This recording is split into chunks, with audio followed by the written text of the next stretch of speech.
Friends నమస్తే, welcome back to Sudha Vahini vlogs. నేను మీ సుధా.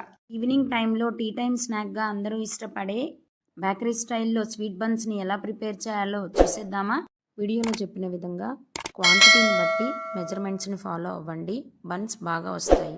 ముందుగా బౌల్లోకి 2 గ్లాసెస్ గోరువెచ్చని పాలను తీసుకొని అవి కొంచెం చల్లారిన తర్వాత దానిలోకి 3 టేబుల్ స్పూన్స్ షుగర్ వేసుకొని షుగర్ అంతా పాలల్లో కరిగిపోయేటట్లుగా కలుపుకోవాలి.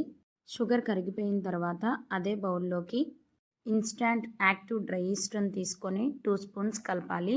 ఇది మనకి సూపర్ మార్కెట్లో అవైలబుల్గా ఉంటుంది. ఈ ఈస్టు, షుగరు, పాలు మొత్తం కలిసేటట్లుగా కలుపుకొని లిడ్ క్లోజ్ చేసుకొని 15 మినిట్స్ వరకు పక్కన పెట్టుకోవాలి. పైన ఒక క్లాత్ని కవర్ చేసుకుంటే ఈస్ట్ త్వరగా యాక్టివేట్ అవుతుంది. 15 మినిట్స్ తర్వాత చేస్తే ఈస్ట్ యాక్టివేట్ అయ్యి బబుల్స్ ఫామ్ అయ్యి క్వాంటిటీ కూడా డబల్ అవుతుంది. వీడియోలో చూపిస్తున్న విధంగా ఫామ్ అవుతుంది. అలా అయిన తర్వాత మాత్రమే నెక్స్ట్ ప్రాసెస్ని స్టార్ట్ చేయాలి. ఇలా రాకపోతే ఈస్ట్ యాక్టివేట్లో లేనట్లే. ఈస్ట్ మిక్చర్ మొత్తాన్ని సారి కలుపుకొని అందులోకి 1/2 టేబుల్ స్పూన్ సాల్ట్ వేసి సాల్ట్ మొత్తం కరిగేటట్లుగా కలుపుకోవాలి. ఇందులోకి ఏ గ్లాస్తో అయితే మిల్క్ తీసుకున్నామో అదే గ్లాస్ తోటి 3 గ్లాసెస్ మైదా, 1 గ్లాస్ గోధుమ పిండి తీసుకొని వీడియోలో చూపిస్తున్న విధంగా సాఫ్ట్ డౌ ఫామ్ అయ్యేటట్లుగా కలుపుకోవాలి. కలుపుకున్న తర్వాత 2 table spoon oil, 1 table spoon butter వేసి అవి మొత్తం కూడా పిండికి కలిసేటట్లుగా కలుపుకోవాలి. పైన కొంచెం నువ్వులు, డ్రై ఫ్రూట్స్ వేసి ఇవి కూడా పిండిలో కలిసేటట్లుగా బాగా నీట్ చేసుకోవాలి. ఇలా నీట్ చేసుకున్న పిండిని అడుగున ఆయిల్ రాసుకున్న గిన్నెలోనికి తీసుకొని పిండి పైన కూడా ఆయిల్ రాసి లిడ్ క్లోజ్ చేసి మరో 15 మినిట్స్ పక్కన పెట్టుకోవాలి. 15 మినిట్స్ తర్వాత లిడ్ ఓపెన్ చేస్తే పిండి క్వాంటిటీ డబుల్ అవుతుంది.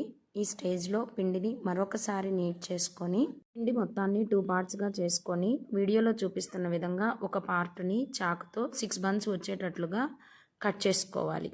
చేసుకున్న 6 బన్స్ని ఆయిల్ అప్లై చేసిన కేక్ టిన్లోకి వీడియోలో చూపిస్తున్న విధంగా సెట్ చేసుకోవాలి.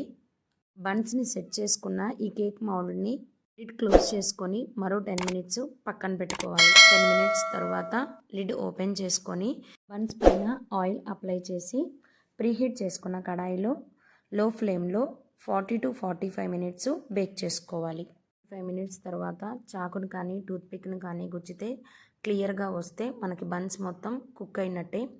ఈ స్టేజ్లో స్టవ్ ఆఫ్ చేసి కేక్ మౌల్డ్ని బయటకు తీసి పూర్తిగా చల్లారనివ్వాలి. మిగిలిన పిండితో కూడా ఇలానే బన్స్ ప్రిపేర్ చేసుకోవాలి. అంతే, మన స్వీట్ బన్స్ రెడీ అయిపోయినట్లే. ఈ స్వీట్ బన్స్ని మీరందరూ తప్పకుండా ట్రై చేసి ఈవినింగ్ టీ టైంలో ఎంజాయ్ చేయండి. ఈ వీడియో కనుక మీకు నచ్చినట్లయితే లైక్ చేయండి, షేర్ చేయండి, సబ్స్క్రైబ్ చేసుకోండి. పక్కనే ఉన్న బెల్ ఐకాన్ని క్లిక్ చేస్తే నేను ఎప్పుడు వీడియో పెట్టినా ముందుగా మీకు నోటిఫికేషన్ వస్తుంది. ఫస్ట్ టైం నా వీడియోని చూస్తున్నారా? అయితే ప్లీజ్ సబ్స్క్రైబ్ చేసుకోండి. Thanks for watching.